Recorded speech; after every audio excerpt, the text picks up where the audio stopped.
Every great love story needs an obstacle, fictional or true. Their story was incredible, and I was quite shocked that it wasn't more widely known. It changed American legal history. It breaks my heart when I see government stepping in to say, you're not allowed to love each other and legally support each other. That's crazy. A very small community in Virginia called Central Point gave Richard and Mildred the space to fall in love. They married in 1958. In those days, that was against the law. It was actually a felony. In here! What you doing in bed with that woman? It was called the Racial Integrity Act, and that included Native Americans, Chinese, and Japanese, basically any people of color. So one drop of that blood meant that it was against the law to marry a white person.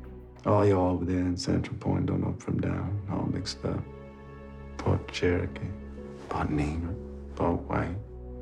Blood don't know what it wants to be. We need to know about our history. This is a very important part of our history that not a lot of people know about.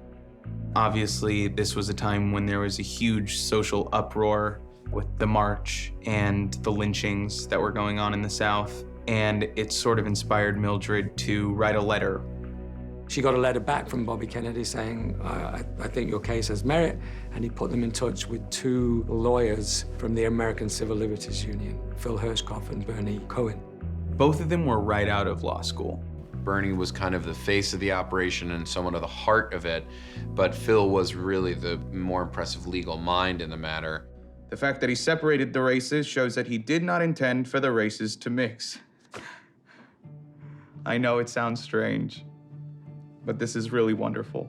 By issuing this ruling, Judge Basile has really given us a roadmap right to the Supreme Court. It took years, 9 years, but they lobbied. Mr. Chief Justice, may it please the court. The Supreme Court decides unanimously that they deserve to be married. They are heroes for marriage all across America. I really look up to the Lovings. I'm not sure I could have done what they did. What they did was so incredibly brave in the time that it was. It's progress.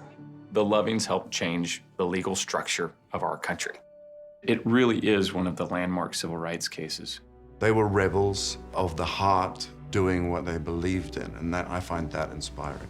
But it definitely reaches out and has a kind of a vice-like grip on things that we're still wrestling with today. It connects to so many parts of our current society. Race, marriage equality, equality in general. I think that their legacy has been a very quiet one up till now. Loving versus Virginia was cited multiple times in the Obergefell case for marriage equality. And this is a beautiful example of a wrong being turned right in a way that we can all identify with.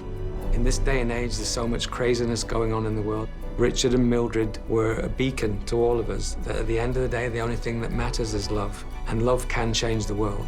And their story shows us that.